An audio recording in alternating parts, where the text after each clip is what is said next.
Muchas gracias a todos por estar aquí con nosotros.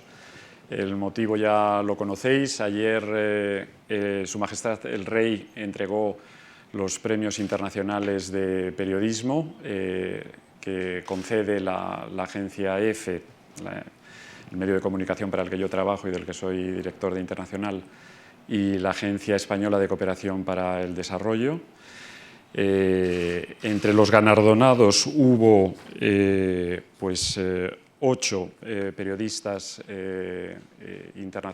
periodistas de medios internacionales y de medios iberoamericanos, de los cuales 3 nos acompañan hoy aquí para conocer su experiencia, para conocer el motivo del galardón y, en definitiva, para hablar un poco de periodismo internacional, de los desafíos a los que se enfrenta una profesión que, al menos pienso que los que estamos aquí presentes consideramos necesaria, y vamos a estructurarlo de forma que aproximadamente 1 hora les escuchemos a ellos con preguntas y os podéis interrumpir, en fin, con absoluta espontaneidad y libertad, y luego dedicaremos unos minutos, si os parece, a responder a las preguntas o a las inquietudes o a las reflexiones que queráis plantear a nuestros 3 invitados, ¿no? Los presento y voy a decir muy poquito, porque la idea es que seáis vosotros quienes expliquéis la recompensa y el trabajo que mereció la aprobación del jurado. A mi izquierda está Alicia Hernández Sánchez. Alicia ha sido premiada con el premio de prensa por el trabajo titulado En la Guajira venezolana, los niños abandonan la escuela para vender gasolina. Es un trabajo que fue publicado el 9 de febrero del año pasado en la edición en español del New York Times, medio de Estados Unidos, como todos sabéis. A continuación está Julio Batista Rodríguez, que recibió de Su Majestad el Rey el Premio Especial Iberoamericano de Periodismo Ambiental y Desarrollo Sostenible, también otorgado por unanimidad por un trabajo titulado Las aguas muertas de La Habana Club, publicado en un medio cubano que se llama Periodismo de Barrio, y fue publicado a finales de agosto, el 28 de agosto del año pasado. Y a continuación está Juan Roberto Mascardi Vigani, argentino. Obtuvo el Premio Iberoamericano de Periodismo, también, igualmente como los otros 2, por unanimidad, por un artículo titulado Farré, el jugador que se había olvidado de hacer goles, y que fue publicado por La Voz del Interior, diario de Córdoba, en Argentina, en julio de 2017. Y no voy a decir nada más. Y empezamos, si te parece, Alicia, por ti, para que nos cuentes un poco de qué iba el reportaje que ha sido recompensado. Y yo te preguntaría también si es muy difícil eso de publicar en el New York Times. Cuéntanos. Ay, cuántas cosas. A ver, ¿de qué va el reportaje? Pues primero tengo que contar que el reportaje en sí yo no lo había pensado publicar, o sea, no tenía la idea del reportaje. Este reportaje forma parte de una investigación que esperemos a futuro sea un libro, que ya tiene hasta título, le falta editor, que estoy haciendo con el compañero que hace las fotos del reportaje, que se llama Santi Donaire, amigo, que es de aquí de Jaén. Y entonces nosotros estábamos en la Guajira venezolana, en Zulia, o sea, dentro de Zulia, que es un estado petrolero por excelencia en Venezuela, viendo pues petróleos, ¿no? O sea, documentándonos sobre petróleo, cómo se vive allí, cómo tal, porque el libro va de eso, ¿no? Y cuando vamos a la Guajira nos encontramos con que algo que ya sabíamos que existía, que era el contrabando de gasolina, pero que un escalafón súper importante de este contrabando son los niños, que son los que se dedican en el primer momento a sacar la gasolina de los coches, o sea, chupándola, con lo que significa eso para su salud, con lo que significa estar bajo el sol de la Guajira, que si hoy decimos qué calor, o qué calor en Madrid en agosto, Imaginaos un calor de Madrid en agosto todavía más fuerte y completamente en un secarral, ¿no? Y siendo un niño y trabajando y chupando gasolina. Entonces, los dos somos periodistas independientes y entonces dentro del objetivo de este viaje era vamos a ver qué encontramos para publicar, para poder financiarnos, para poder seguir trabajando y seguir avanzando en el libro. Porque ya digo, no tenemos ni editor ni quien nos sustente. Cuando vimos esto dijimos, este es el reportaje. Eso fue una reportería que nosotros hicimos en noviembre y la suerte que justo después de estar en La Guajira, me acuerdo que nos fuimos a otra parte del país, de Venezuela, a Barinas, concretamente yo estaba en Sabaneta. Quien es venezolano, que además hay muchos, saben que es Sabaneta, quien nació en Sabaneta, bueno, pues yo estando en Sabaneta, anuncian la muerte de Fidel Castro y me escriben de New York Times, Sabaneta donde nació Hugo Chávez. Y me dicen, mira, ¿por qué no hace una nota sobre Venezuela, Cuba, Chávez, Fidel? Y yo, pues estoy en Sabaneta, así que perfecto, me viene súper bien. Hice la nota, fue la primera nota que yo publico para New York Times. Totalmente de chiripa, o sea, de suerte, de chiripa. Ahora que estáis vosotros me van a salir un montón de expresiones venezolanas. Mi madre, menos mal que no está, porque me daría palo. Bueno, entonces publicamos eso, yo me fui de Navidad, tal, y cuando vuelvo digo, venga, vamos a escribir lo de los niños. Empiezo a escribir y ya con el texto hecho, la foto editada y tal, le digo a Santi, Santi, vamos a ver y vamos a probar suerte con New York Times, porque ya me han publicado algo, ya me han editado, ya me han corregido, ya me han dado un visto bueno a mi modo de escribir, tus fotos están estupendas, vamos a ver qué pasa, y si nos dicen que no, pues buscamos otra cosa. Y así fue, yo le mandé a Elías López Gros, que también es venezolano, le digo, mira Elías, toma esto, pum, toma este paquetico, toma, aquí tienes texto, aquí tienes fotos, si te gusta, perfecto, si no te gusta, lo voy a seguir moviendo y esto lo voy a publicar. Y cuando lo vi, dice, no, me encantó, perfecto, lo fueron editando, de hecho fue una edición preciosa de un argentino, Eliezer Budasov, y de otro venezolano, Albinson Linares, y quedó esa cosa tan maravillosa. Entonces, a ver, a mí me costó mucho, o sea, digamos, yo quería haber publicado antes New York Times, pero por supuestísimo, pero digamos, ¿es difícil? Pues es que llegó a mí.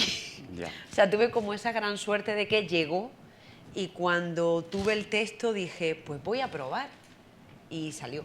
Estupendo, estupendo. Ahora profundizaremos un poquito más en esos aspectos del periodista que se encuentra la historia, que no la va buscando, y también del trabajo de los periodistas freelance y periodistas independientes que no tenéis, digamos, un medio detrás o un único medio detrás. Julio, cuéntanos tu historia. Bueno, qué decir primero, el tema de La Habana Club es muy interesante porque es probablemente el ron más vendido, probablemente es el ron más vendido de Cuba y el ron que tuvo por 20 años la preferencia del mercado nacional e internacional, el que se comercializaba a gran escala, el único ron cubano que se comercializaba a gran escala. ¿De dónde sale la historia? Hace más de 5 años, una colega que también participó en la investigación estaba en su primer año de la carrera de periodismo y yo estaba casi recién graduado, o sea, vamos, una diferencia grande de edad. Y me trae este tema para hacer su reportaje, su primer reportaje en primer año. Y cuando empezamos a revisar, buscar bibliografía, le digo, mira, esto es un tema inmenso y en un mes no vas a poder terminarlo, siendo objetivo. Tendrías que investigar tantas cosas. Y entonces le ayudo y sirvo como editor la primera vez que se escribe algo sobre esta historia, que queda como un trabajo de clase. Después, yo en ese momento ni siquiera trabajaba en periodismo medioambiental, era periodista deportivo. Estaba en un diario deportivo en Cuba, en la página deportiva del diario Trabajadores, que es uno de los 3 diarios de mayor importancia en el país. 5 años después, ya trabajando en periodismo de barrio, Claudia se acerca un día, ya graduada también, y me dice, tú sabes que todavía en la caleta de Chiprona sigue pasando lo mismo y no han hecho nada, ¿verdad? Y yo dije, bueno, pues entonces ya tenemos una historia, y además teníamos un recorrido, sabíamos dónde tantear, ya habíamos identificado un grupo de fuentes, y comenzamos a trabajar. O sea, efectivamente, cuando llegamos confirmamos lo que ya suponíamos. El desastre era inmenso, faltaban un montón de datos, no había dónde encontrarlos, y entonces trazamos como una guía de trabajo. Tuvimos durante casi 9 meses de investigación, a diferencia de Alicia, Yo sí ya he trabajado en periodismo de barrio, que aunque es un medio pequeño, solo tenemos 6 miembros del consejo editorial, es el núcleo de trabajo sólido de periodismo de barrio, aunque tenemos otros colaboradores. Somos 6 personas nada más, llevando todo el proceso de edición, de producción de contenido. Y cuando presento nosotros decimos bailar el tema, lo hemos aprendido de los colegas del Faro. Bailar el tema es presentar el tema delante de todo el consejo editorial y defenderlo mientras los demás te están intentando desmontar. Si logras pasar este primer paso, entonces es probable que te aprueben la investigación. Podrán imaginar que sucedió lo mismo que cuando yo lo supuse 5 años antes. Me dijeron, esto no es un tema de un mes, vas a tener que investigar. No sabíamos, francamente, que íbamos a estar 9 meses investigando el tema. Ni yo, quizás si lo hubiese supuesto en ese instante, lo hubiese entrado con más calma al proceso de investigación. Pero conté con el visto bueno del equipo y además conté con su apoyo. Se podrán imaginar el hueco en el proceso de producción que supone sacar a un periodista de los 6 que componen el proceso editorial y el proceso de producción de contenido de un medio tan pequeño como el nuestro. Eso implicó que mis compañeros tuvieron que trabajar más de lo que normalmente se hacía. Nosotros publicamos alrededor de 6 textos mensuales. Hemos apostado por un periodismo de investigación, a slow journalism, de más largo aliento, más reposado. Y entonces eso sobrecargaba a los demás porque tuvieron que empezar a hacer trabajos más cortos para suplir la ausencia de contenido. Pero si no hubiese sido así, hubiera sido imposible realizarlo. O sea, probablemente a un periodista freelancer le hubiera sido imposible, sin una estructura detrás que soportara su salario, su tiempo, el apoyo en cuanto a temas básicos de logística, necesitas transporte, tienes que ir a tal lugar, vamos a intentar contactar tantas personas. Sin ese tipo de apoyo hubiera sido imposible hacerlo. Muchas veces vemos el resultado del periodismo de investigación y no sabemos toda la maquinaria que lleva detrás, ni todo el apoyo que precisa un periodismo de este tipo, que no es un periodismo mucho más impacto corto, de noticias breves, de un comentario. Y digo, nada, después de 9 meses de investigación, llegamos con primero el primer acercamiento fue una teoría muy básica. La ronera está haciendo algo ilegal. O sea, lo primero que supondría cualquiera. Cuando empezamos a investigar, la realidad se transformó totalmente porque la ronera no estaba haciendo nada ilegal. O sea, lo que estaba haciendo la ronera estaba mal.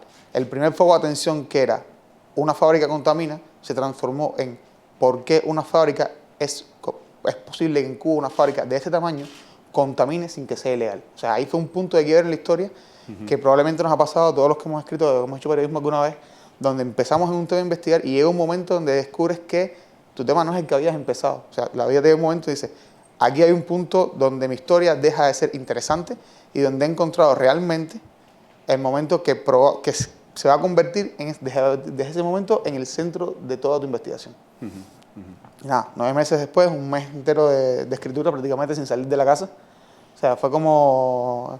Hay momentos de exorcizar. Yo tengo incluso discusiones con mi novia porque yo llego, me siento, cierro el cuarto por dentro, a las 8 de la mañana, salgo 10 minutos, almuerzo algo, vuelvo a entrar y no hablo. O sea, no hablo. Durante todo el día no hablo con nadie. Y así puedo estar un mes. O sea, ese fue un mes así en esas condiciones. Qué bueno que lo cuentes. No, es increíble. Bueno, Es porque todavía no sos padre. Pero bueno, aprovechalo. lo puedo aprovechar a que lo extrañas. Aprovechalo. Lo extrañas. Bueno, he de decir que el jurado, en el caso de Julio, destacó la dificultad de realizar en Cuba un trabajo de denuncia sobre los vertidos de vinazas de la Ronera Santa Cruz, la mayor destilería de Cuba, que han dejado a la costa de la ensenada de Chipriona sin peces. Periodismo de Barrio es una organización periodística cubana sin ánimo de lucro cuya primordial aspiración es hacer periodismo, simplemente. En el caso de Alicia, el jurado valoró el buen trabajo periodístico que a raíz de un tema muy concreto describe la realidad de Venezuela. Y ahora, Juan Roberto, tu turno. Cuéntanos una crónica deportiva. Así es. Buenas tardes a todos, gracias por la invitación. Es una crónica que narra un gol que es histórico, o en todo caso el gol es la excusa para contar una suma de historias, y que nace en el momento en que el River Plate de Argentina desciende, se va a la segunda división, y yo trato de enfocarme en quién convirtió el gol, ese gol, un jugador de Belgrano de Córdoba, Guillermo Farré, y se da una serie de singularidades, de particularidades, algunas personales. Yo vengo del universo audiovisual, he trabajado durante casi 20 años en distintos canales de televisión, en distintos roles, producción, de cronista la mayor cantidad de tiempo y de conductor, Y en algún momento de mi vida, después de escribir varios guiones de documentales, el guión es el comienzo de un proceso visual y no es el final de un proceso literario. Entonces uno escribe y tira a la basura lo que lo que escribe, ¿no? Va al tacho de basura. Pero en algún momento digo, bueno, debo tener algún material publicable de todo eso que he tirado en estos 10 años, ¿no? Entonces doy ese salto del audiovisual a la crónica. Empiezo a hacer algunos talleres con Julio Villanueva Chang de Etiqueta Negra, con Alberto Salcedo Ramos, con Rogelio Villarreal de México de Replicante, y empiezo muy tímidamente a publicar algunas columnas, pero sentía, digo, esos talleres y ya a mis 35 años, sentía que gran parte de la producción que había tenido hasta ese momento estaba como en crisis. Y se da una paradoja porque la crónica de este gol es la primera que escribo, mi primera crónica escrita con el rigor, digamos, de edición, emulando de alguna manera ciertos procesos de edición como el que tienen en Etiqueta Negra. Y en ese momento yo no estaba escribiendo en ningún medio, entonces lo que hago, digo, y marco eso porque me parece súper interesante, porque muchas veces lo que nos legitima como periodistas es el medio. Y yo creo que lo que nos legitima como periodistas es la narrativa. Entonces no tener un medio, y sobre todo esta charla que está orientada a estudiantes, puede ser una gran oportunidad. Una oportunidad de libertad de expresión absoluta. Al menos eso fue lo que me pasó a mí. Lo que sí conseguí en ese momento fue un editor. Yo concibo el periodismo narrativo como un trabajo colectivo y bueno, lo que han contado tanto Julio como Alicia, de alguna manera uno se siente muy alegre o muy satisfechos que somos muchos en el continente o en el mundo hispanoparlante que estamos recorriendo un camino similar. Y cuando convierte el gol Guillermo, retomando el gol, yo en mi contexto venía así tratando de capacitarme. Debo decir que la esposa de Guillermo Farré es la madrina de mi hijo y mi ex esposa es la madrina del primer hijo de Farré. Con lo cual, y yo soy hincha de Boca, con lo cual que un amigo tuyo condene a River al descenso, digo, bueno, a ver, acá hay una gran historia. No obstante, llegar a la primera persona que aparece en el texto y de un modo muy presente, también me costó porque, bueno, son otro de los corsets que tenemos los periodistas, ¿no? En donde nos han dicho que debíamos ser objetivos y escribir en tercera persona. Y afortunadamente de a poco vamos librándonos también de esas cadenas narrativas. Hoy le preguntaba a Julio por qué la gente que estudia publicidad celebra el Día de la Creatividad y nosotros no. ¿No? O sea, gente que se dedica a persuadirnos. Y nosotros, digo, ¿por qué no apostar por un periodismo creativo también, ¿no? Digo, ¿por qué no? Y bueno, así que el año que viene podemos celebrar el Día de la Creatividad, a ver si somos un poco más lúcidos todos, ¿no? Pues un periodismo creativo. Y a partir de ahí, bueno, este editor fue un ex alumno mío que cuando presentó su tesis sobre crónica me obligó a leer 40 libros que no había leído, o sea, un fenómeno, como decimos en Argentina. Estuvimos 6 meses en el proceso de escritura. La crónica no tenía medio, con lo cual arranqué una búsqueda casi enceguecida, escribiendo a contacto @ y el medio, ¿no?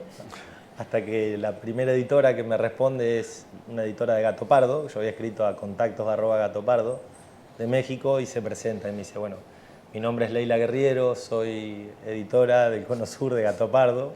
O sea que la primera lectora fue Leila, el trabajo. Y me dio el no más hermoso del mundo porque me explicaba por qué no la iban a publicar y era porque ya habían abordado el tema del descenso de River. Y que un editor te dé un argumento para un no, me parece que uno lo tiene que capitalizar como una gran experiencia. Digo, los editores no están obligados a publicarnos y eso debe empujarnos, digamos, a seguir buscando. Pasó un año, casi un año desde que tenía escrita la crónica y se estaba por cumplir un aniversario del descenso de River. Yo creo que el buen periodismo arranca en un buen asado, al menos en Argentina. Digo, porque es el territorio donde nacen las historias, ¿no? Donde uno cuenta buenas historias, en un asado, ¿no? Tomando un vino, digo. Al menos yo que no participé de esas redacciones donde se solucionaba el mundo primero y después se escribía, al menos eso nos contó García Márquez, yo nunca lo viví. Digo, bueno, habría que recrear esos espacios, ¿no? De más bohemia. Y ahí conozco al editor del diario La Nación, y el diario La Nación en Argentina es de alguna manera quien publica cuando se cumple un aniversario del gol, y luego tiene una segunda publicación que es La Voz del Interior, que era el medio que yo quería, que es el medio más importante de la provincia de Córdoba. Digo, para mí la crónica es popular.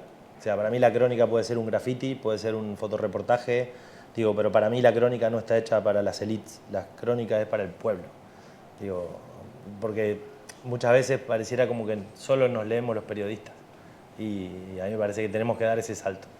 Digo, al menos yo lo siento así y digo, quiero que... Y por eso apuesto también a los medios generalistas, que me parece interesante que los medios generalistas le den espacio.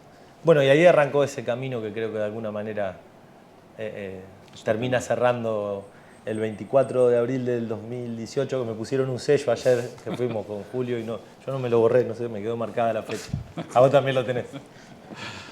En el caso tuyo, evidentemente, no solamente se aprecia una excelente muestra de crónica deportiva en la resolución del jurado, sino también, más allá del resultado, la polémica del día, el descenso del equipo y la rivalidad deportiva, en el hecho de que profundizas en las circunstancias y en el personaje con una clara apuesta por el estilismo y un lenguaje muy literario, cuidado, preciso y expresivo.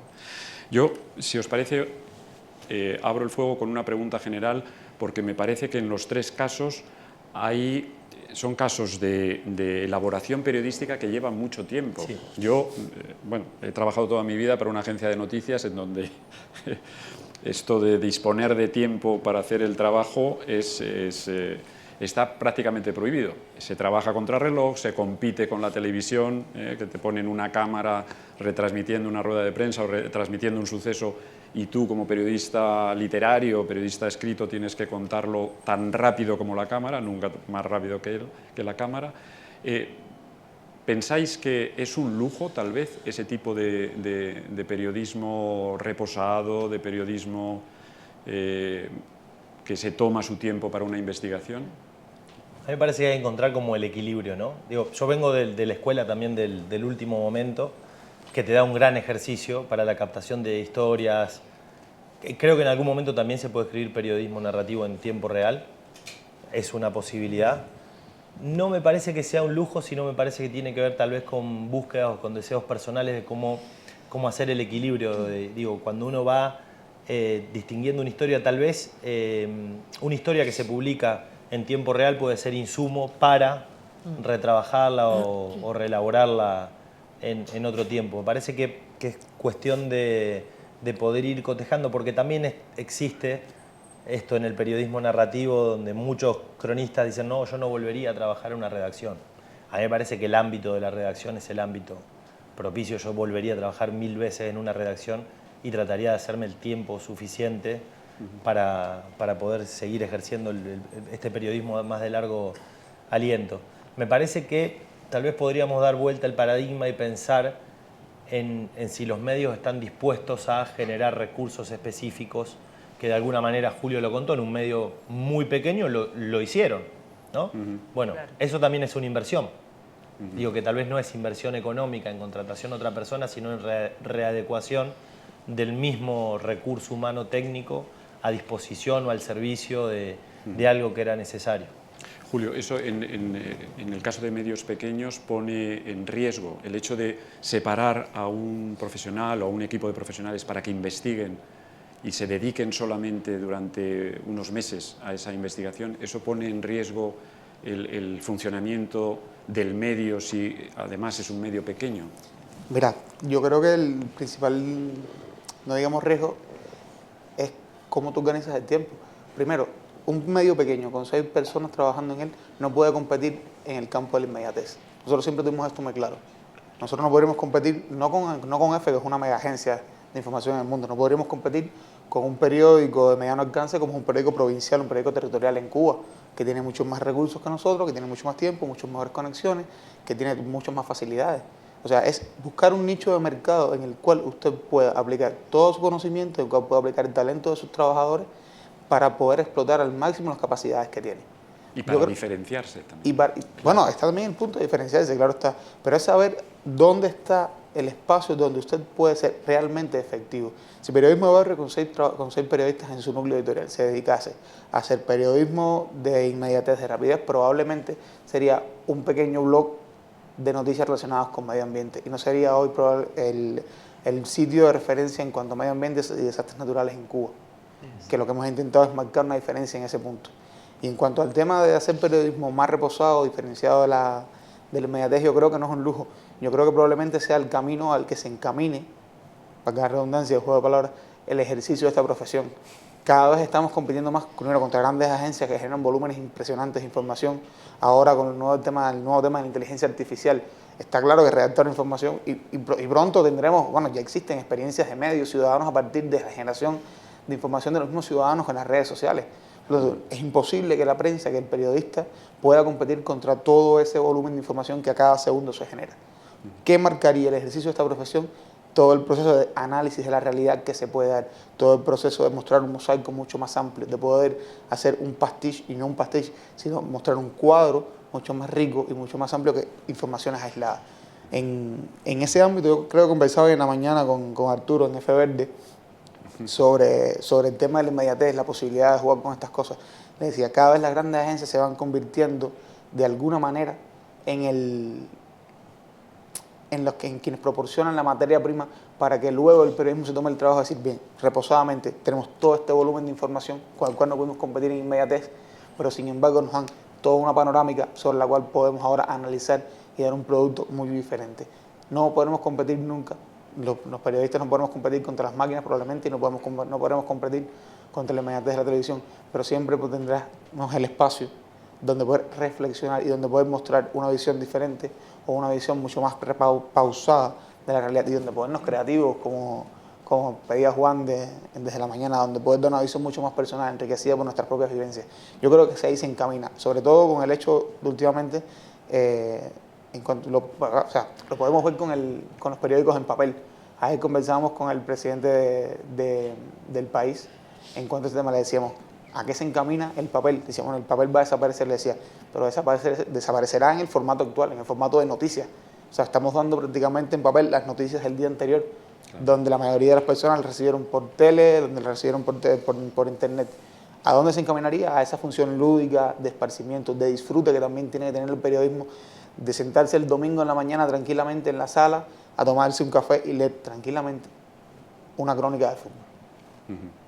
Alicia, tú desde tu punto de vista y desde tu experiencia como freelance, ¿cómo vives esta cuestión? O sea, ¿y qué consejos podrías dar a los jóvenes que a lo mejor su primera experiencia profesional va a ser de independiente, no necesariamente contratado por un medio de comunicación desde el primer día? ¿Cómo eliges las cosas sobre las que vas a escribir? Me imagino que investigaciones más largas implican pues menos ingresos durante un tiempo. ¿Cómo es mucho menos ingresos, claro, durante mucho tiempo. A ver, yo en mi caso, digamos que yo trabajo a dos velocidades. O sea, para mí, hacer un trabajo como este de New York Times es como unas vacaciones, es un lujo. Porque yo en mi día a día, cuando principalmente yo trabajo en Venezuela y, por ejemplo, el año pasado hubo días que yo me levantaba a las 5 de la mañana, 6, para hacer conexión con radio, aquí, con COPE. ¿Con medios españoles? Sí, con medios españoles. Y a lo mejor tenía que escribir, o sea, pasaban 1.500 millones de cosas en todo el día. O sea, yo recuerdo, por poner un día que se me viene a la cabeza, que fue como de los más fuertes, el día que a las 7, 8 de la tarde, que no recuerdo ya ni en qué mes fue, porque eso un día eran 1000 años, el día que dicen que Leopoldo López está muerto, que está sin signos vitales, que tal. Ese día habían pasado por la mañana 1.500 millones de cosas más. Y yo me acuerdo que la nota que yo hice, que me pidieron en el Confidencial para el día siguiente, o sea, yo esto también es mucho de conversar con este caso, con mi jefe del Confidencial. Alicia, ¿qué hacemos de esto? Digo, para mí es que pasaron millones de cosas, como que a un muchacho un tanque le pasó por encima y fue bestial, y la imagen era bestial, y lo que ocurrió ese día de represión fue brutal. Digo, y todo no puede quedar opacado con algo que al final fue una noticia falsa. Ya. Entonces fue como que vamos a contar esto que fue fuerte, porque también implicaba aún el gobierno no está dejando ver, o sea, está negando el derecho a los familiares de ver y saber cómo está un familiar preso. Eso hay que contarlo, por supuesto, pero no podemos dejar de contar todo lo que pasó durante todo el día. Entonces yo ahí, en la inmediatez, hice una nota más o menos creativa. Entonces se puede hacer. Esos son en los días de montón de movimiento que o hace... Claro, yo nunca puedo competir con una agencia, ni lo voy a hacer, ni lo pretendo, ni nada, pero hay días que me toca ir corriendo con la radio, si me llaman de la tele, esa es otra. Si uno pretende ser periodista independiente, que se prepare para trabajar y trabajar y trabajar en días que pasan cosas. ¿Me llaman de una radio? Sí. ¿Me llaman de una tele? Sí. ¿Tienes que hacer 3 notas? Sí. ¿Vas a dormir? No. ¿Vas a comer? No. ¿Vas a vivir? No. Así no se aguanta muchos años. No, pero luego vengo aquí, mira, y aquí estamos. Y al menos puedo descansar un poquillo aquí. Vamos a verlo así. Mira, mi madre me decía, cuando yo era joven, de niña, que un refrán muy de aquí, que es que el de joven no trotea, de viejo galopea. Bueno, pues aquí estamos trotando. Entonces, ¿qué ocurre? Cuando tengo esos periodos de tranquilidad digamos entre comillas, aunque no está pasando tanto algo tan noticioso, que no, a los medios no les interesa tanto, no,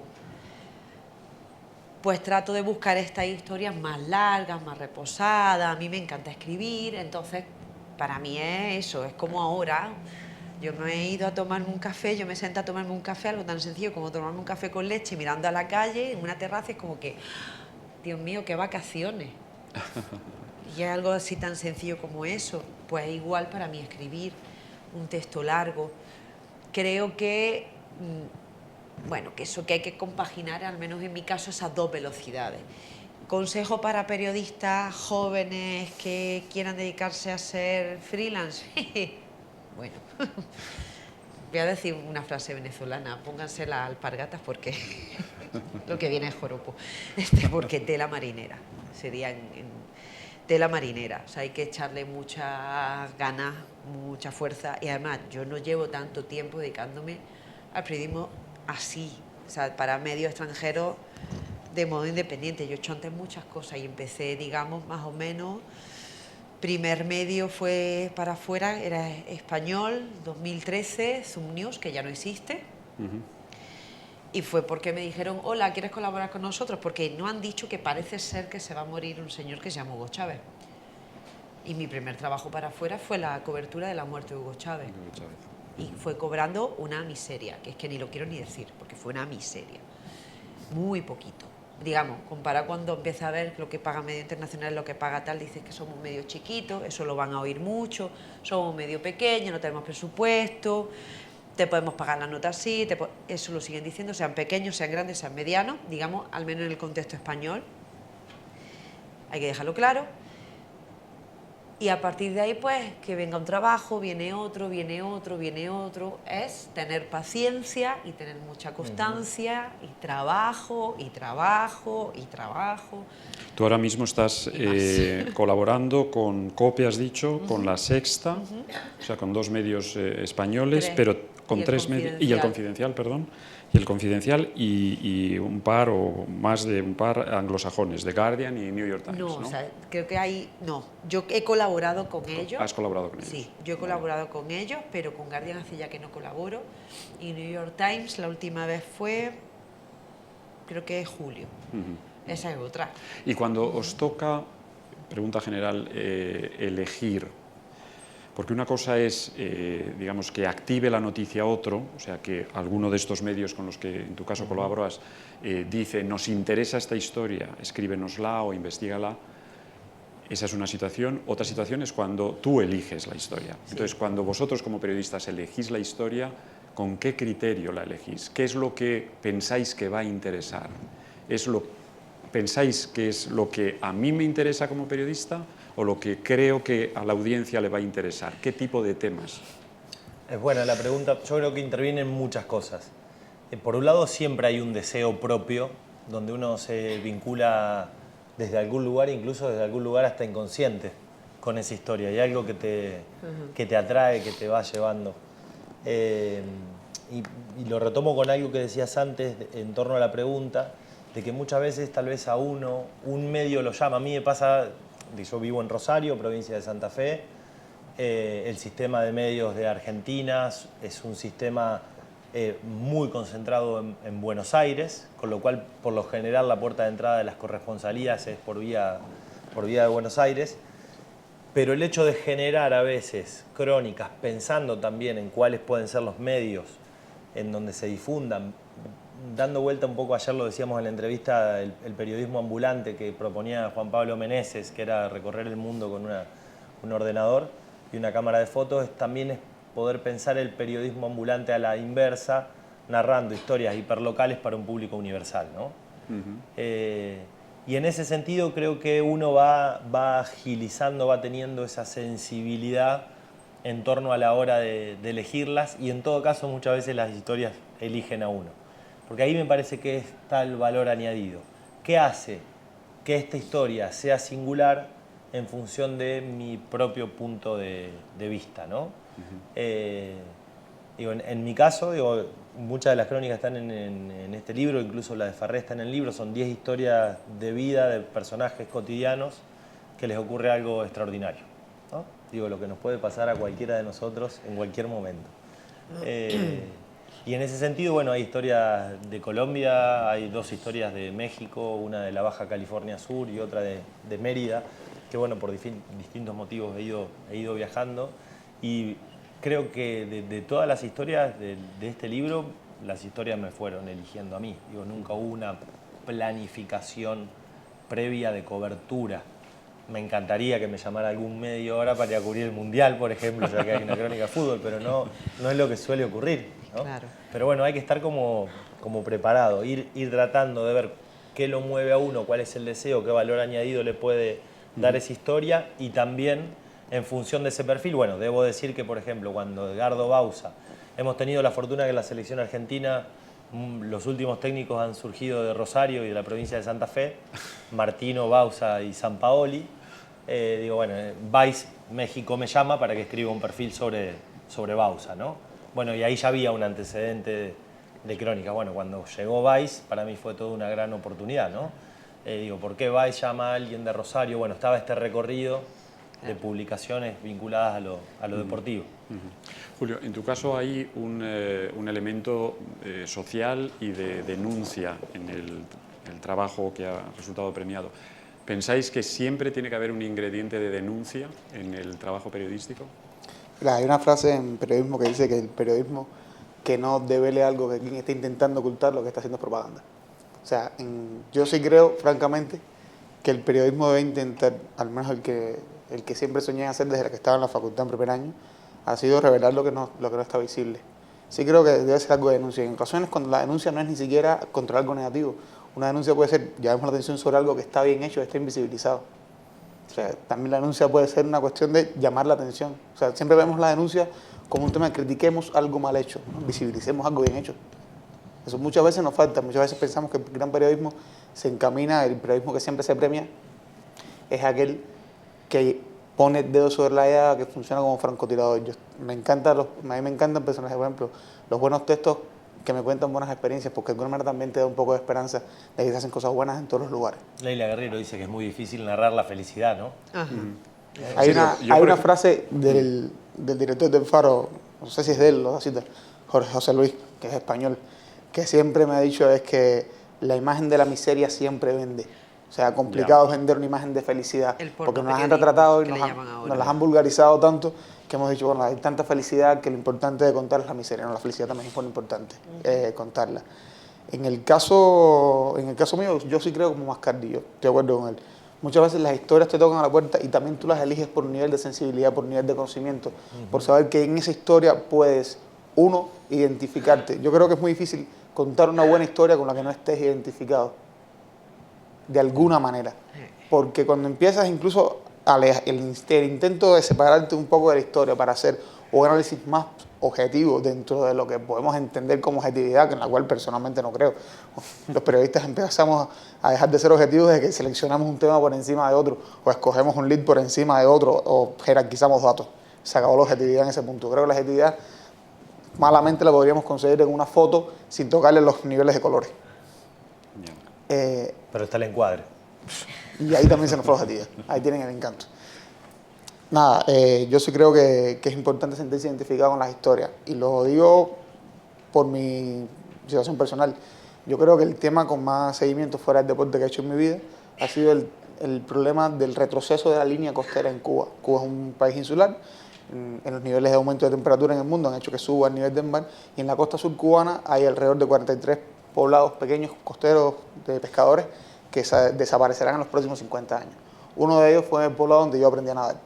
O sea, mi familia tiene una casa en la playa y lo que antes era el cuarto donde yo dormía, están rompiendo las olas. Yo tenía casi 20 metros de playa donde jugar cuando chico.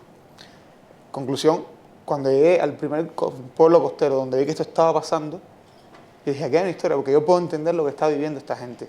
O sea, los pescadores que están teniendo que reconvertir su vida a agricultores eran mis vecinos cuando yo era un niño. Era el sitio donde yo pasaba mis vacaciones. Fue donde mis amigos y yo aprendimos a nadar, donde mi familia se reunía a conversar. O sea, ahí hay un nivel de conexión que te hace entender, te hace sentir la historia. Lo que pasa es que esos niveles de conexión no pueden llevarte a la ceguera en cuanto a una historia. Tienes que saber hasta dónde puedes llegar, o sea, hasta dónde la fibra que te toca te aleja de lo que es la realidad. En el momento en que tu parcialización con la historia llega al nivel de no querer ver el cuadro completo, que ahí es donde sí tenemos que trabajar los periodistas, empieza a afectarte la toma de decisiones en cuanto a una historia. Pero también creo en la parte del ejercicio del oficio, también la parte periodística del oficio. Hay momentos donde la historia no es la que tú quieres contar, pero es la que sabes que socialmente debe ser contada.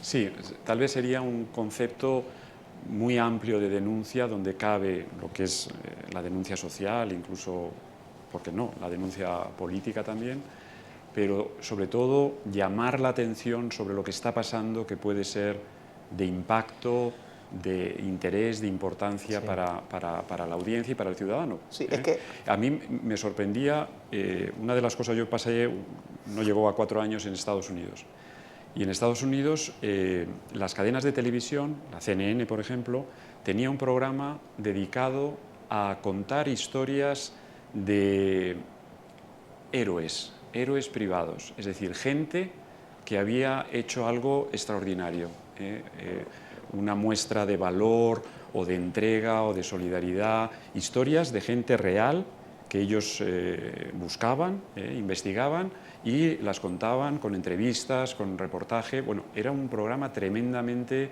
seguido. Eso es, yo creo que es también una parte del periodismo muy interesante, que aquí, por ejemplo, en España, pues yo no lo veo, tampoco veo mucha televisión, pero creo que no lo hay.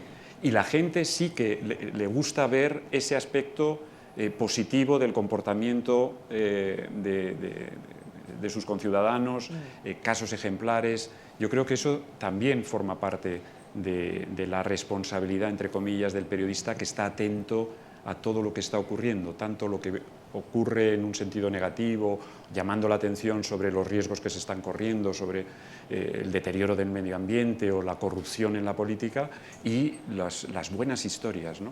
Sí, yo coincido con eso. A mí me pasó concretamente, digo, que es un caso paradigmático. Yo trabajé mucho en noticieros, como les decía antes, y un día vamos a cubrir un crimen, avance del narcotráfico en Rosario, aparentemente era un ajuste de cuentas y era el crimen de una militante social, ¿no? Y lo que sentí que nos ponía en tensión, porque esa militante social nosotros la conocíamos el día de su muerte. ¿Por qué no había formado parte de la agenda de medios previamente, ¿no? Entonces, un poco lo que decía antes, digo, el caso de las crónicas, la crónica con un concepto político, también me parece que en esa tensión política habla de alguna manera de la crisis de agenda que nosotros tenemos. Creo que estamos transitando una crisis de agenda. Lo que me pasó después que salió la crónica audiovisual, que obviamente abrió el noticiero de ese día, lo transformé en una crónica escrita. Digo, tal vez la materia prima venía de un noticiero televisivo y se llama Los periodistas que llegamos tarde, ¿no? O sea, también haciendo como de alguna manera una crítica a esto, a cómo se visibilizan estos personajes cotidianos una vez en donde los sacude la tragedia. muerte, ¿no? Yo fíjate que Alicia. con esto, que además, hablando tú, he caído en comentar. Yo había ido muchas veces a La Guajira y yo había trabajado para televisión como productora justamente el tema del contrabando. Qué fuerte que me esté cayendo ahora la idea esta. Y yo eso era la productora, entonces tenía que pues, eso, llevarle los contactos, dónde nos quedábamos, tal, y acompañar al equipo de Vice justamente durante todo el viaje. Y nos centramos, era la idea que querían además, en un contrabandista de gasolina. O sea, como más en lo grande, lo peligroso, porque realmente además era peligroso. Nos metimos con el contrabandista, hicimos todo el camino grabando con la Guardia Nacional venezolana que si nos pillaban, bueno, de hecho nos pararon. ¿Qué están grabando? No, documentales. La laguna de Sinamaica, justo habían cerrado la frontera en ese momento del Táchira. No, señor, si nosotros que quisiéramos follón no iríamos a Táchira, que está cerrado, ¿sabe? No, estamos aquí grabando animales. Si me enseñan la tarjeta, sí, sí, claro, ¿quiere ver? No, váyanse. Tuvimos mucha suerte. Pero nos centramos en el contrabandista, el señor, qué tal, que trafica, el peligro, el no sé cuánto. Y por eso, o sea, yo era como que, bueno, cuando vuelvo con Santiago Donaire, vámonos a La Guajira para petróleo. ¿Cómo a mí se me... ¿Cómo que yo había estado además ya varias veces, se me Totalmente. pasó? Pues estábamos viendo, y era eso, para tele, lo impactante, entonces son las imágenes impactantes del señor que está llevando los tanques, los camiones gigantes que van llenos de gasolina, las trochas, la Guardia Nacional esquivando para la acción, la música tal. Y algo tan sencillo como un niño de 8 años, que el único modo de que su familia se sostenga es él en la calle chupando con una trocito Manguerita. así de manguera un tanque.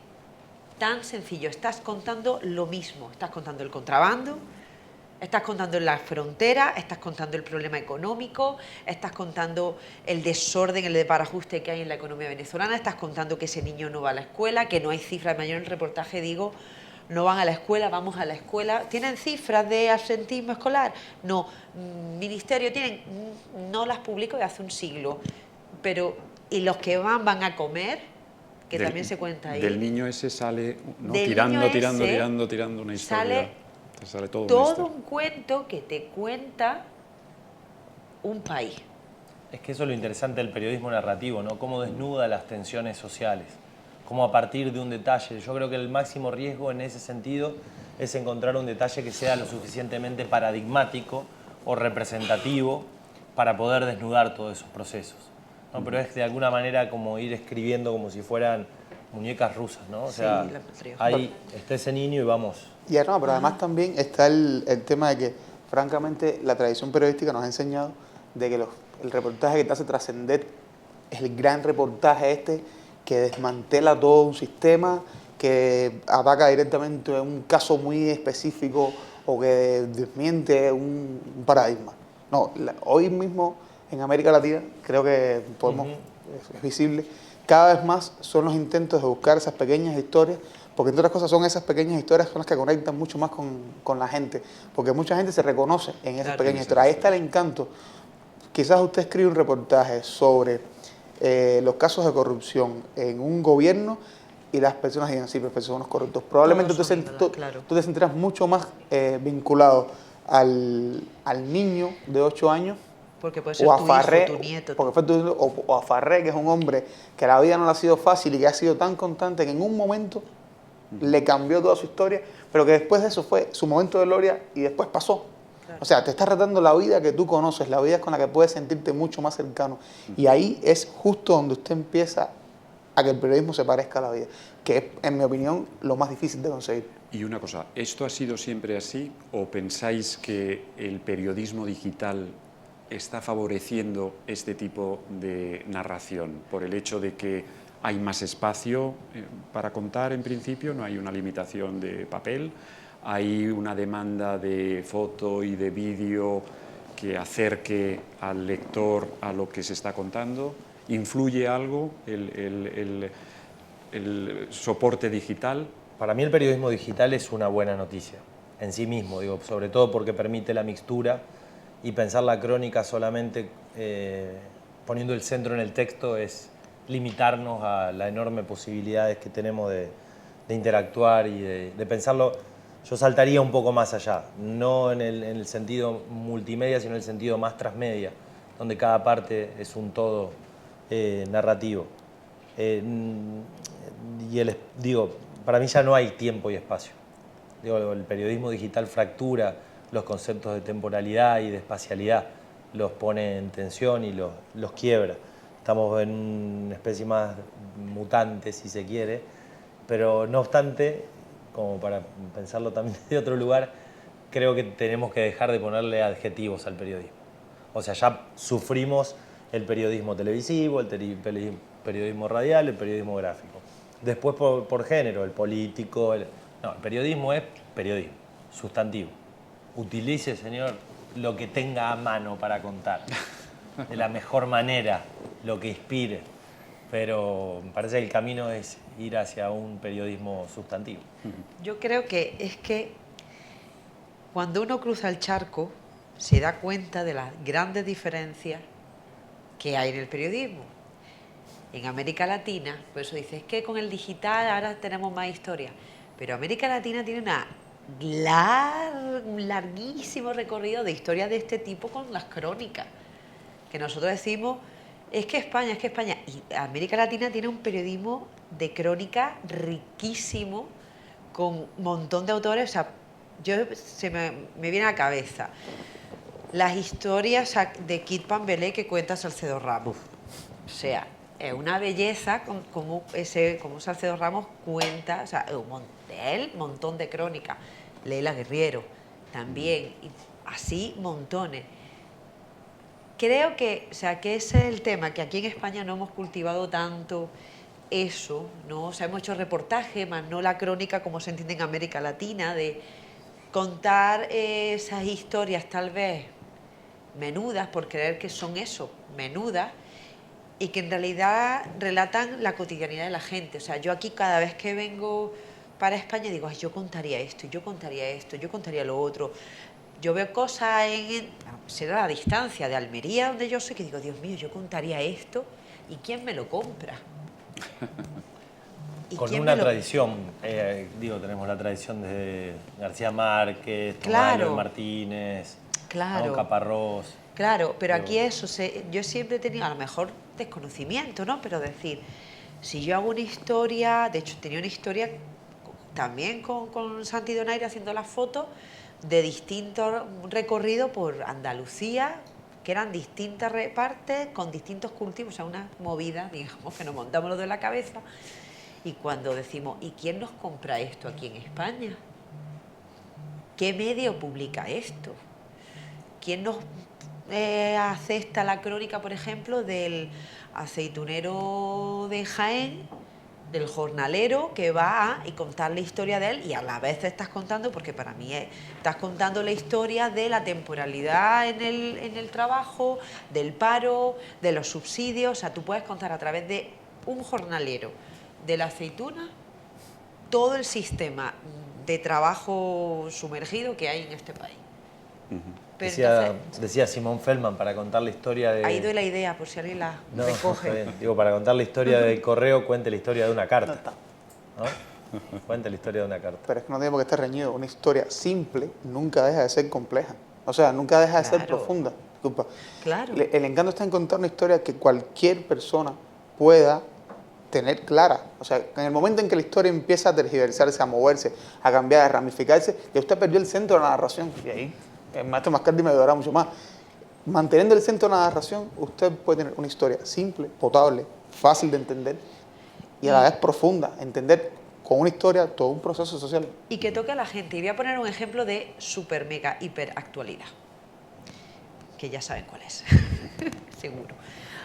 A ver, lo importante de la historia, además de que sean sencillas, es que nos toquen de algún modo.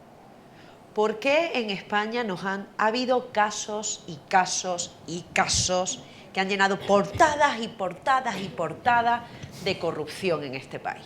¿Por qué precisamente nos ha tocado tanto y se ha hablado tanto y ha causado, para mi sorpresa, una dimisión. ¿Por qué nos ha afectado tanto el caso de Cifuentes, del máster? Porque muchos de clase media nos ha costado, a nuestros padres les ha costado mucho, o a ellos les ha costado mucho, pagar unos estudios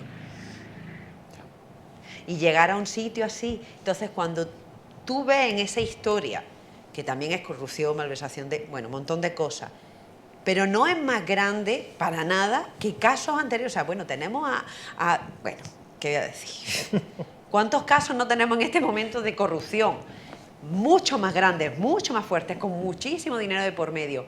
Y pareciera que nos olvidamos, bueno, y dice, Dios mío, pero ¿cómo? ¿Y por qué nos ha tocado tanto y ha tenido estas consecuencias? Por eso, porque siento que toca a la gente en plan de, Dios mío, yo trabajé, mis padres trabajaron para pagarme esto y como tal. O sea, al final ocurre igual con la historia en el periodismo.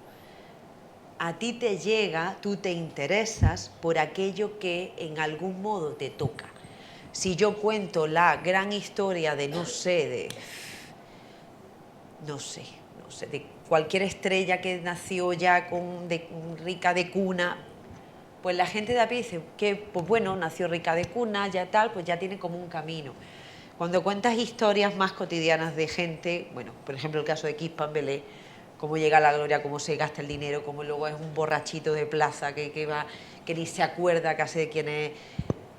Tú ahí tocas a la gente, porque es que todos tenemos luces y miles de sombras, y todos tenemos miseria, y a todos nos cuestan las cosas en la vida.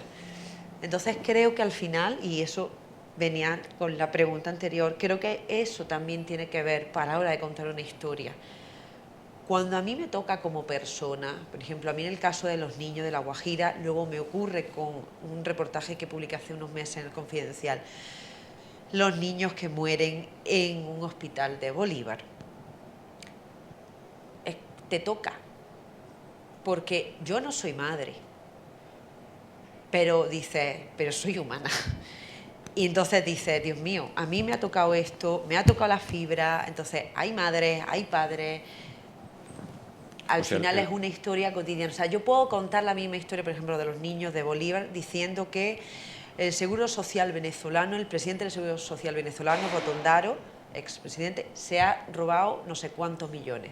Y es verdad. Y la gente lo va a leer. Como una noticia más. ¡Pum! Como los casos de corrupción en este gobierno. ¡Pum! Otro más. Otro más. Otro caso más de corrupción. Otro caso más de corrupción. Oh, vale. Ponerle cara a los hechos concretos de corrupción, ponerle cara a las mamarrucias, a las cosas que ocurren, humanizar eso. El periodista entonces requiere desarrollar una cierta sensibilidad, no solamente tener un conocimiento amplio de la historia, del funcionamiento de la economía, de proximidad y haber visitado y viajado y reconocido, digamos, el territorio de alguna forma, sino haber desarrollado una sensibilidad especial para identificarse con lo que la gente quiere saber, ¿no? Sí, con lo que la gente quiere. En las escuelas de periodismo y en las universidades nos han hablado mucho de la pasión y la vocación. Ahí yo pondría en tensión esos dos conceptos. Yo, el primero, no creo en la pasión. A mí, yo tengo pasión cuando voy a jugar al fútbol y me pongo la camiseta número 9 y me creo que por un rato puedo ser Batistuta, que no lo soy. Eso sí me da pasión. Lo otro, pero sí creo que deberíamos fomentar mucho más el tema de la sensibilidad. Poco se habla en las escuelas de periodismo de la sensibilidad y el compromiso social. Si lo pensamos desde una óptica desde el periodismo social, ya no somos meros testigos que vamos a contar una historia. Somos actores que estamos transformando esa historia que estamos narrando. Y si no nos preguntamos qué va a sentir la persona, el personaje, el colectivo,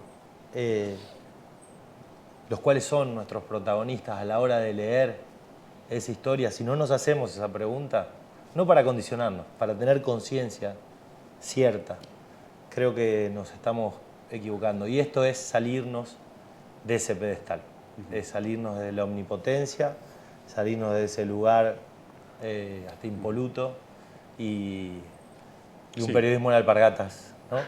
Sí, ¿Es eso abre todo un debate que a lo mejor deberíamos dedicar Puede ser. una mesa redonda o cuadrada a la cuestión de la objetividad en el periodismo.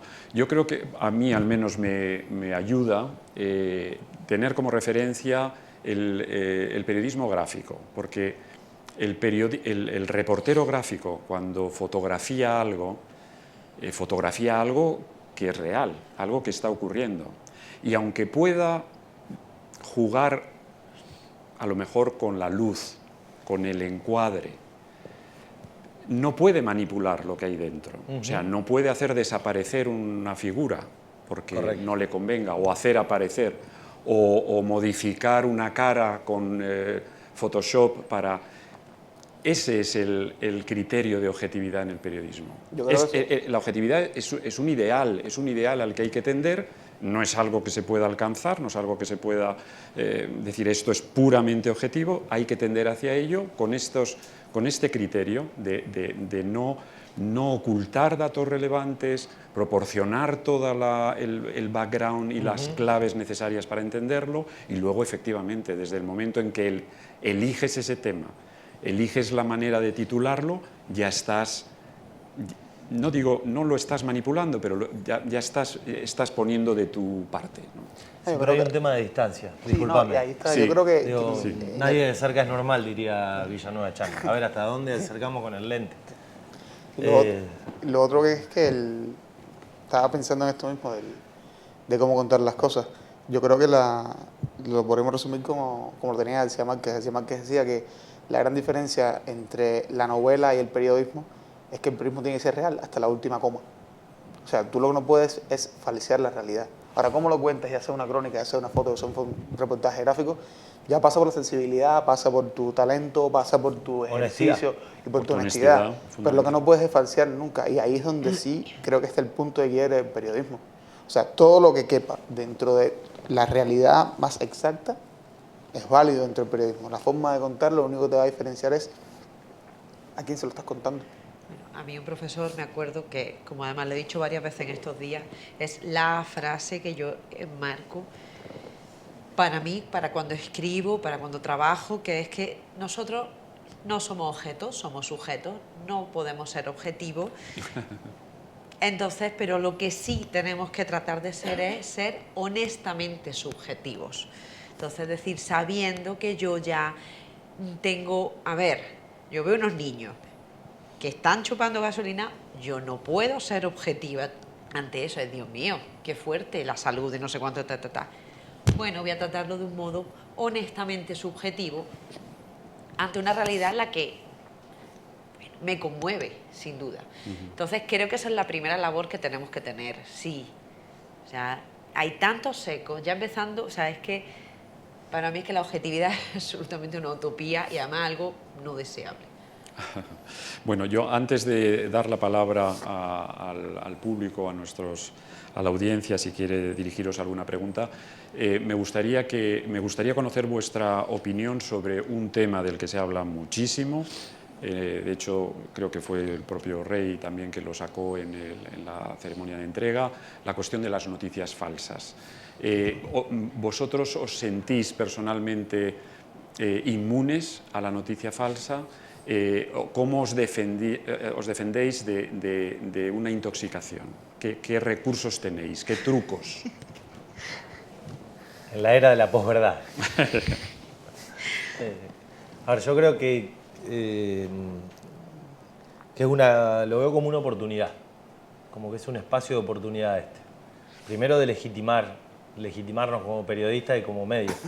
A mí en los últimos años me ha tocado cubrir rumores de saqueo, por ejemplo, en Rosario, ¿no?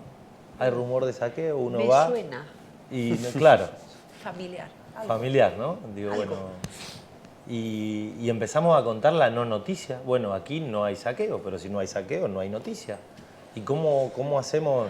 ¿No? Hace un par de años, cuando nació el segundo hijo de Messi, un diario argentino, que no lo voy a nombrar, tituló que había nacido con otro nombre, ¿no? Nació el hijo de Messi, Benjamín. Y nosotros empezamos a chequear la información y el hijo de Messi no había nacido, entonces nuestro título fue El hijo de Messi todavía no nació. Digo, ¿cuándo, en qué época estamos viviendo donde el no suceso es noticia? Miren, esto no ocurrió. Fulano de tal no se murió. Digo, con Twitter ya arrancamos, ¿no? Bueno, Chespirito, que se murió antes de morirse varias veces. Yo en ese momento lideraba un equipo de redes sociales y cuando lo pusieron en redes sociales, yo obviamente no le creía a mi equipo. Digo, no, Chespirito no se debe haber muerto si ya no se murió hace 5 años. Digo, esto complejizado como una herramienta política de desestabilización de gobiernos complica un poco los tantos, ¿no? Estamos en un territorio, pero también estamos en un momento donde los medios no se han hecho demasiadas autocríticas.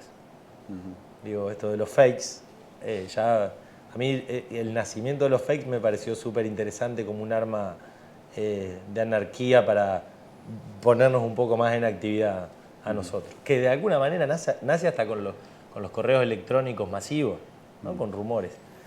Pero me parece que sí, que estamos en un momento muy interesante como para legitimarnos, que no hace más que doblegar nuestro trabajo y ojalá que así también lo entiendan los propietarios de medios, ¿no? Julio, en Cuba, un país especial para todo lo que tiene que ver con la información y la comunicación, ¿cómo lo vivís esto? Yo creo que en Cuéntanos. Cuba el tema del fake news nos ha venido menos complejo. O sea, en Cuba estamos acostumbrados a la teoría del rumor. No siempre hay informaciones oficiales, casi nunca hay datos. Por lo tanto, echar a rodar un rumor es tan sencillo como hace 2 años. Bueno, primero, a Fidel Castro lo estuvieron matando, lo estuvimos enterrando durante 10 años. Sí. O sea, todas las semanas está a punto de morir, ha muerto. Y dice, ¿pero en qué momento? O sea, estaba 6 meses sin aparecer en televisión, un hombre de 90 años, y dice, bueno, es lógico.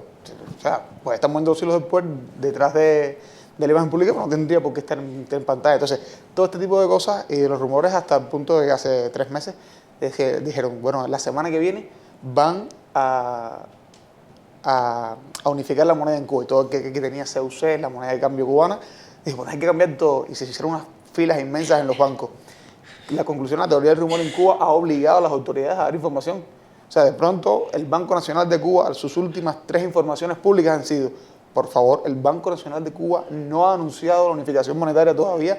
Tranquilos, cuando suceda, se avisará con tiempo para que las personas que deseen cambiar dinero lo hagan. ¿Y esos rumores de dónde Son rumores provienen? populares. Recordemos que en Cuba también el contexto de Internet es mínimo. Ya. Cuba hasta hace 2 años tenía un 27% de penetración de Internet. Ahora las cifras hablan que se ha aumentado hasta el 50%. Esto es discutible, depende de cómo se mida lo que es acceso a servicios de Internet. Pero ciertamente la influencia del fake news desde Internet, que es la casa matriz probablemente de este suceso, en Cuba afecta menos. Ahora, lo que sí pasa con esto es que no creo que seamos inmunes, ni siquiera nosotros los periodistas. No, o sea, para realizar el trabajo periodístico, todo el trabajo de investigación, también tenemos que consultar información publicada en otros medios. Ahora, a eso que te lleva a ser selectivo. Y yo creo que ahí está la oportunidad de los periodistas. Lograr legitimar en la profesión como el espacio donde las personas pueden tener la seguridad de lo que están leyendo es real, es lo que nos abre el fake news. Que es complejo, sobre todo con la avalancha de información que tenemos todos los días en Internet. Bueno, aquí sí podríamos estar 5 Venezuela horas también hablando. es un país No, hay especial, cátedra ya de fake news. Hay cátedra. Primero los rumores. Yo cuando llegué hubo varios rumores que además yo cada vez que llegaba a una lección, yo me empecé a dar medio cuenta ahí. Cada vez que vino una lección había una serie de rumores, leyendas urbanas que me repetían. La famosa de... Hay un barco lleno de chinos cedulados que están en La Guaira esperando para votar. La famosa de, en realidad ha ganado fulanito y está en Miraflores y el que no ha ganado le ha dicho o firma o hay un derramamiento de sangre, esa es otra. Hay como varios, ¿no? Así que me acuerde, ¿no? Pero el año pasado fue la mega laboratorio, pues no voy a decir el laboratorio porque estoy convencida y he hablado con varias personas que son cosas fabricadas muchísimas veces de noticias falsas. Y hubo un día que me acuerdo que la mitad de Caracas estaba casi en estado de sitio por unos tanques en Miraflores que nunca estuvieron. Unos tanques por unos focos de luz, por un no sé cuánto, por un montón. Y entonces, ¿cómo nos cuidamos? Pues una compañera aquí, Ana María González Oxford, precisamente, que bien me viene que esté, junto con otros compañeros, se le ocurrió una idea fantástica que se llama Servicio de Información Pública. Porque vieron que la mayoría de los rumores, y más ahora en el tiempo de redes sociales, ¿por dónde se los pasaban? Por WhatsApp. En esa época había audios de voz de gente que en primera persona contaba, que además audio, en este momento lo estoy viendo, las tanquetas están llegando a Miraflores, claro. Y ese audio rodaba y rodaba y rodaba. No, hay golpe de Estado. Me han llegado a llamar de España medios, oye, que hay golpe de Estado. Que nos ha llegado el WhatsApp. Pero qué golpe, si yo estoy aquí en la plaza y aquí no está pasando nada. Que sí, que hay golpe. De verdad que no. Mira, ¿quieres que yo me pase y No, bueno, vale, bien, me calmo. Bueno, cuando empezaron a ver que circulaban los audios así tan alegremente, decidieron, ¿y por qué no hacemos un servicio de información pública que contemos, como en la radio, a cada media hora, depende del día, cada hora, cada media hora, qué está pasando en este momento? Entonces hacían como, pues como el boletín informativo de Radio Nacional, por decir uno, ¿no? Pasa esto según tal fuente, además con la fuente, o sea, muy rapidito con la fuente al final, según el pitazo, según no sé qué periodista, según tal. El equipo lo mira, lo contrasta, o sea, se tomaban esa tarea, lo grababan, de hecho todavía está, con menos frecuencia porque no ocurren tantas cosas, pero ¡pum! Y se distribuye entre los periodistas, por un canal de Telegram, también por Twitter, por alguno más. Por SoundCloud, por montón. Entonces le iba distribuyendo y además era como que yo veía típica señor, señora que mira lo que me acaban de... Toma el audio. Toma. Esto es lo que está pasando. Entonces creo que nosotros los periodistas tenemos que tomar la delantera, por ejemplo, como hizo el equipo de Servicio de Información Pública, y decir, vale... Eso es una iniciativa privada, ¿no? Es una iniciativa privada. Sí. ¿Servicio de Información Pública? Ante los eventos que estaban sucediendo en Venezuela, la verdad que fue una iniciativa que más allá de privada personal. Ya. Sí. Entre amigos. Sí. Ya. Ahí os cuento hace unos días aquí en Madrid estuvo en un desayuno, en un foro de debate, el portavoz jefe de la Comisión Europea de Bruselas, Margaritis Esquinas, y él, a propósito de las noticias falsas, contó lo que es la estrategia de la Comisión Europea. Ya sabéis que es el órgano ejecutivo de la Unión y maneja muchísima información. Bueno, ellos tienen una norma según la cual no dejan pasar una hora desde que son conscientes de la publicación de una noticia falsa. Bien. Porque si pasa más de una hora, tienen constatado que la noticia se ha convertido en verdad. Y contó los casos, casos espectaculares, de una información publicada, creo que mencionó el Bild, un diario alemán popular que tira millones de ejemplares, que un buen día publica la noticia de que la Comisión Europea y las autoridades de Bruselas van a prohibir no sé qué lapiceros de colores que utilizan los niños porque tienen un contenido tóxico de no sé cuántos. Claro, eso lo publica, era absolutamente falso, no había ninguna iniciativa, ningún plan, nada que se le pareciera relacionado con los lapiceritos de colores. Bueno, pues ellos tardaron 55 minutos en salir a la palestra, el portavoz, para decir, señores, esto que publica Bild es absolutamente falso, no tiene ninguna base. Pues ya les habían inundado los teléfonos, la centralita de teléfonos, los correos electrónicos de todos los departamentos en Bruselas involucrados en la política comercial, llamándoles de todo, insultándoles, pobres niños alemanes. Con casos en hospitales, me imagino, de niños internados. Claro. Bueno, espectacular. Y ellos, con todas estas experiencias, han desarrollado esa política activa, proactiva, de salir, de no dejar que un rumor, que un infundio, que una información montada, falsa, una desinformación, crezca, porque es que es imposible. Claro, Pasada una hora el problema es que cuando quien tiene que desmentir no le interesa. Ya, bueno. Sí. No, pero ahí, ahí los medios medios serios no hacerse eco. Por ejemplo, mencionabas el caso de cuántas veces Twitter mató a Fidel antes de que se muriera, cuántas veces lo mató. Y los medios, nosotros en la agencia recibíamos esa... Oye, pero que es que Twitter, pero es que las cuentas... A Y ver, el rol nuestra de los gente... periodistas en redes, que muchas veces Sí, replican. que replican y sin entonces pasar por el luego filtro del medio. y luego a veces no rectifican, lo que hacen Eso es. es ni siquiera o borran el tweet y ya, pero no dicen, hey, mira, Ha fallado. Sí. o sea, el dedillo rápido que le digo yo, que es como, ay, Sí. quiero contarlo primero, pero Yo digo que pero el tweet, ¿es o los no? tweets deberían escribirse primero en papel antes de digitalizar. Podría ser un buen ejercicio. No, y el tema, y lo otro es que el fake news no nació en el siglo XXI. O sea, si quieres ver fake news, hablabas de una hora. Pensemos en la Alemania nazi Goebbels. Por una mentira repetida 1000 veces se convierte en verdad. Pensemos, vamos a un caso de España, lo tendrá mucho más claro. 1898, la guerra entre Cuba y España. William Randolph Hearst, ponga usted las imágenes que yo pongo la guerra en los periódicos norteamericanos. O sea, ¿cómo se construye una realidad? Contándola una y otra vez y logrando que la gente, por repetición, crea que en serio está pasando algo. Bueno, ya...